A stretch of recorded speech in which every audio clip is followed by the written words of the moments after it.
Selamat pagi, saudara-saudari yang dikasihi Tuhan. Senang kita berjumpa kembali pada persekutuan doa pagi online. Mari kita bersatu di dalam doa sebelum kita membaca, mendengarkan, dan merenungkan firman Tuhan.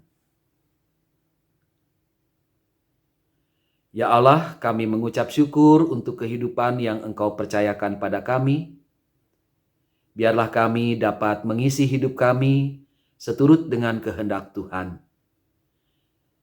Kami ingin menghidupi hari kami dengan firman-Mu.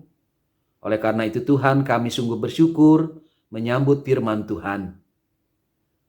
Biarlah hati kami, diri kami ini sepenuhnya menjadi tanah yang subur bagi benih firman Tuhan yang akan kami baca, kami dengarkan, dan kami renungkan. Firman Tuhan dalam hidup kami boleh tertanam, berakar, bertumbuh, dan juga berbuah di dalam hidup kami. Ya Tuhan, urapi kami semua dengan Roh-Mu yang kudus. Di dalam nama Tuhan Yesus Kristus kami berdoa. Amin. Saudara-saudari, pembacaan Alkitab pada hari ini dari Mazmur pasal 51. Mazmur 51 demikian bunyinya. Untuk pemimpin biduan, Mazmur dari Daud ketika Nabi Nathan datang kepadanya setelah ia menghampiri Bait Sheba. Kasihanilah aku, ya Allah, menurut kasih setiamu. Hapuskanlah pelanggaranku menurut rahmat-Mu yang besar. Bersihkanlah aku seluruhnya dari kesalahanku, dan tahirkanlah aku dari dosaku. Sebab aku sendiri sadar akan pelanggaranku. Aku senantiasa bergumul dengan dosaku. Terhadap Engkau sajalah aku telah berdosa dan melakukan apa yang Kau anggap jahat. Supaya ternyata Engkau adil dalam putusan-Mu, bersih dalam penghukuman-Mu. Sesungguhnya dalam kesalahan aku diperanakan, dalam dosa aku dikandung ibuku. Sesungguhnya Engkau berkenan akan kebenaran dalam batin, dan dengan diam-diam Engkau memberitahukan hikmat kepadaku. Bersihkanlah aku daripada dosaku dengan hisop, maka aku menjadi tahir. Basuhlah aku, maka aku menjadi lebih putih dari salju. Biarlah aku mendengar kegirangan dan sukacita. Biarlah tulang yang Kau remukan bersorak-sorak kembali. Sembunyikanlah wajah-Mu terhadap dosaku. Hapuskanlah segala kesalahanku. Jadikanlah hatiku tahir, ya Allah, dan perbaharuilah batinku dengan roh yang teguh. Janganlah membuang aku dari hadapan-Mu, dan janganlah mengambil roh-Mu yang kudus daripadaku. Bangkitkanlah kembali padaku kegirangan karena selamat yang daripada-Mu. Lengkapilah aku dengan roh yang rela. Maka aku akan mengajarkan jalan-Mu kepada orang-orang yang melakukan pelanggaran, supaya orang-orang berdosa berbalik kepadamu. Lepaskanlah aku dari hutang darah, ya Allah, Allah keselamatanku. Maka lidahku akan bersorak-sorai memberitakan keadilan-Mu. Ya Allah, bukalah bibirku, supaya mulutku memberitakan puji-pujian kepadamu. Sebab Engkau tidak berkenan kepada korban sembelihan. Sekiranya aku persembahkan korban bakaran, Engkau tidak menyukainya. Korban sembelihan kepada Allah ialah jiwa yang hancur, hati yang patah dan remuk. Tidak akan Kau pandang hina, ya Allah. Lakukanlah kebaikan kepada Sion menurut kerelaan hati-Mu. Bangunkanlah tembok-tembok Yerusalem, maka engkau akan berkenan kepada korban yang benar, korban bakaran dan korban yang terbakar seluruhnya. Maka orang akan mengorbankan lembu jantan di atas mezbahmu. Demikianlah firman Tuhan. Berbahagia setiap kita yang membaca, mendengarkan, dan memelihara firman Tuhan dalam hidup hari lepas hari. Haleluya. Saudara-saudari yang dikasihi Tuhan, salah satu profesi yang tampaknya tidak ada di negeri Belanda, di mana saya studi sekarang, adalah jukir atau juru parkir mobil.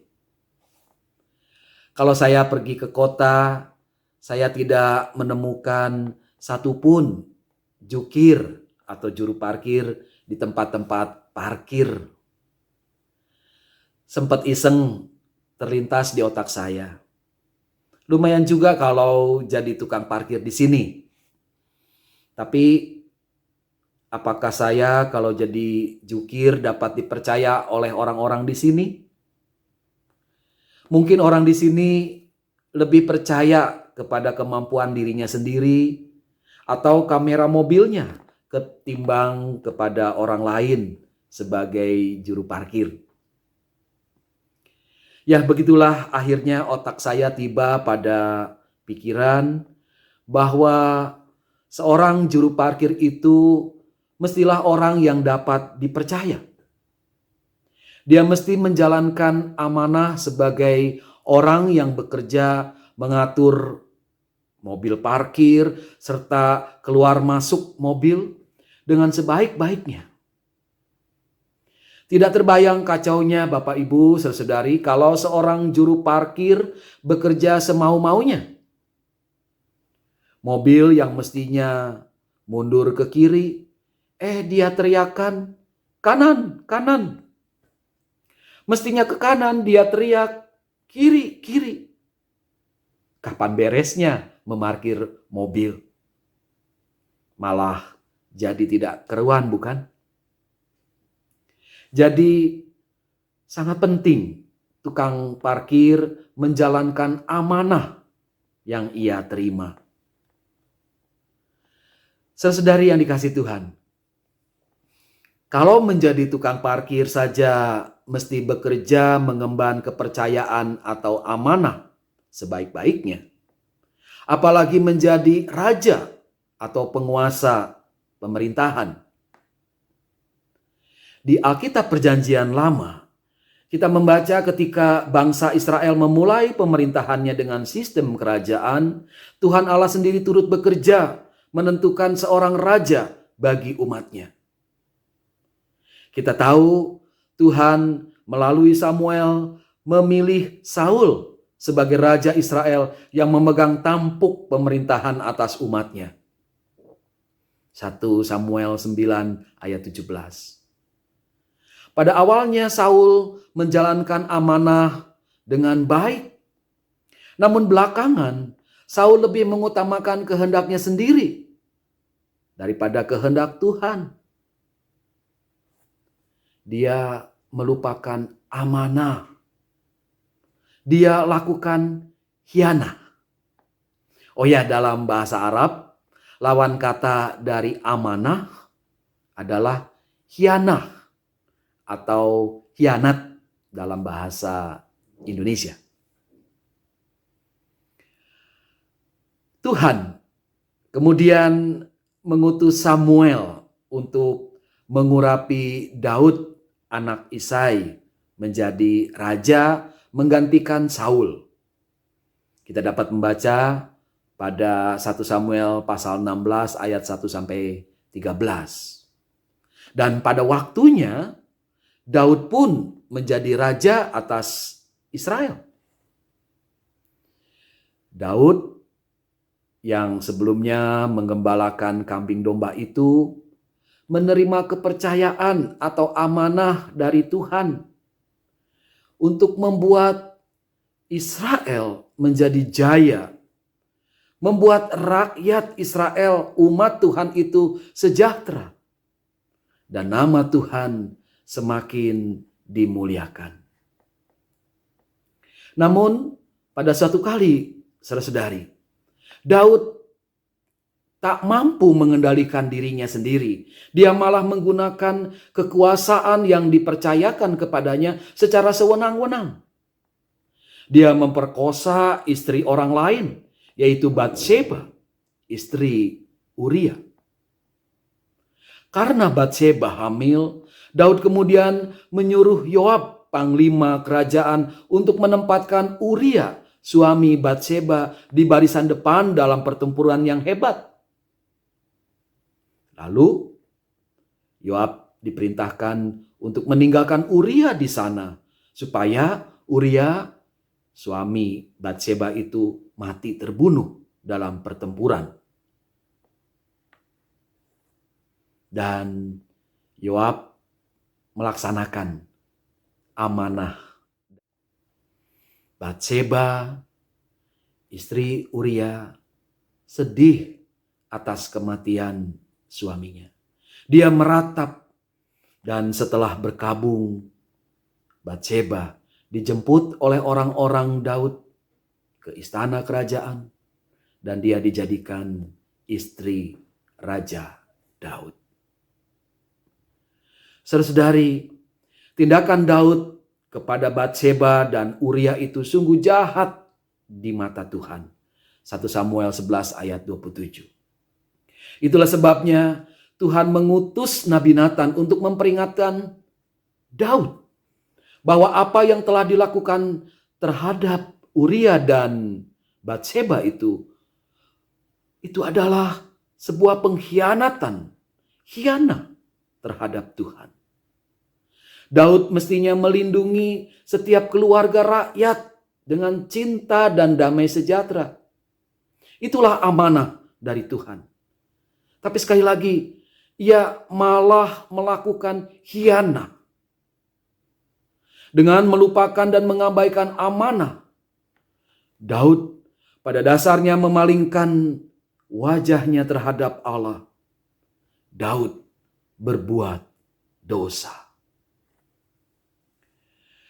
Saudara-saudari yang dikasihi Tuhan, Mazmur pasal 51 yang kita baca hari ini mengungkapkan penyesalan Daud atas dosa yang telah ia lakukan.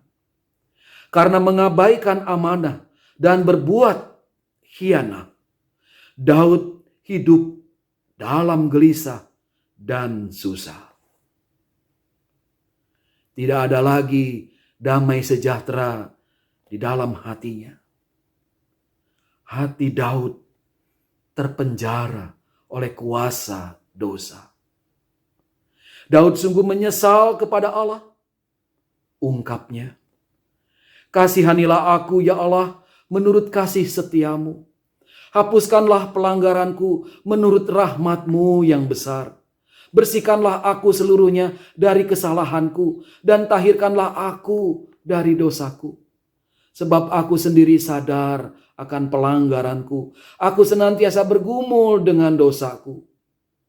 Bersihkanlah aku daripada dosaku dengan hisop, maka aku menjadi tahir. Basuhlah aku, maka aku menjadi lebih putih dari salju. Biarlah aku mendengar kegirangan dan sukacita. Biarlah tulang yang kau remukan bersorak-sorak kembali." Saudara-saudari, hanya dengan berbalik kepada Allah, Daud mendapatkan kembali kedamaian dan kesegaran dalam hidupnya. Hanya dengan kembali mengemban amanah yang diberikan Tuhan itu, Daud mengalami hidup dalam kegirangan dan sukacita. Daud sadar roh Tuhan yang kudus itu mesti tinggal di dalam hatinya. Roh Kudus itulah yang akan memperbaharui hatinya, hidupnya. Kata Daud, "Jadikanlah hatiku tahir ya Allah, dan perbaharuilah batinku dengan roh yang teguh. Janganlah membuang aku dari hadapan-Mu, dan janganlah mengambil Roh-Mu yang kudus daripadaku. Saudara-saudari yang dikasihi Tuhan, apapun profesi atau pekerjaan saudara, selama kita hidup di dunia, kita sebenarnya mendapat kepercayaan atau amanah dari Tuhan, yaitu untuk hidup dengan baik, menyenangkan hati Tuhan, mengasihi sesama dan ciptaan Tuhan lainnya. Mari berbaliklah kepada Allah. Tetaplah berjalan pada jalan dan kebenaran dan hidup Allah. Tunaikan amanah dengan sebaik-baiknya. Jika kita merasa diri tak mampu mengemban amanah dengan baik, mintalah Roh Kudus agar tetap bekerja di dalam hati kita. Dia akan memperbaharui hati kita, membuat hidup kita tetap ada dalam damai sejahtera. Terpujilah Tuhan. Tuhan memberkati kita. Amin. Mari kita berdoa.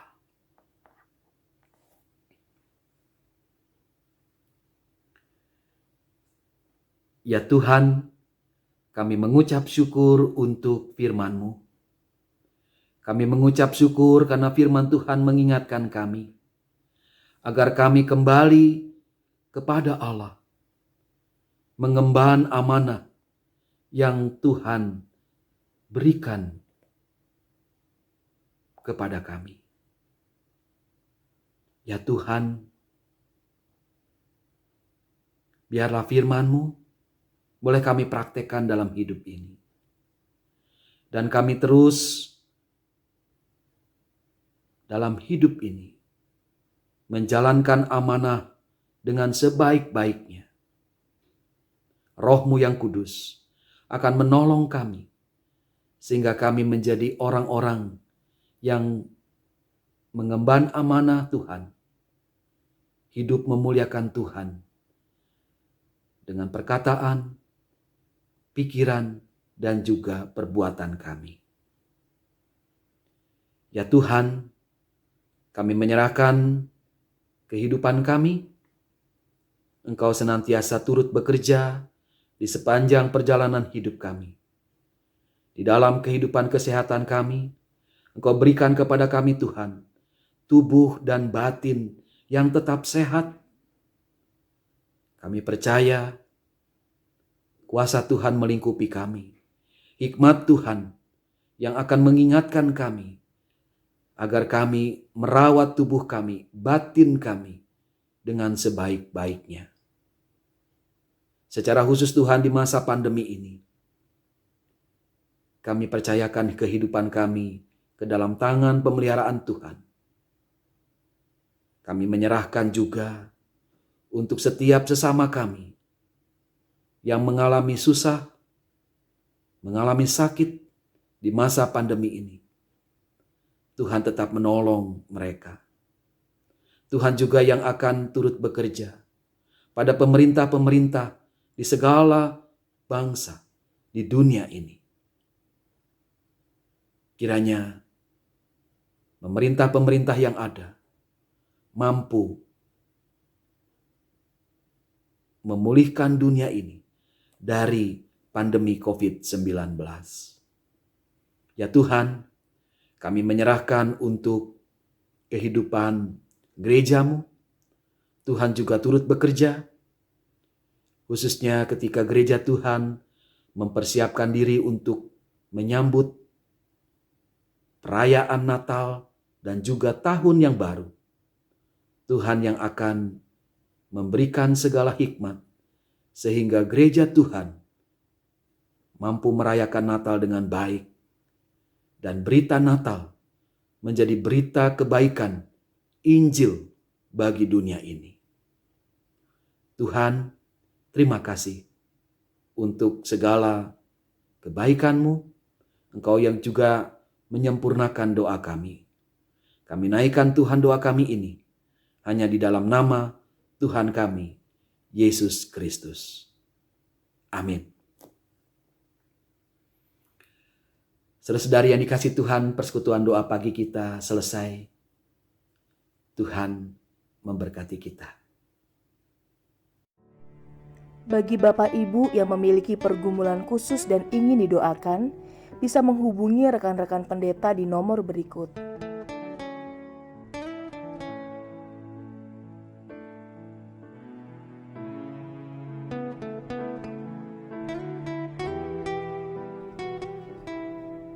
Tuhan Yesus memberkati.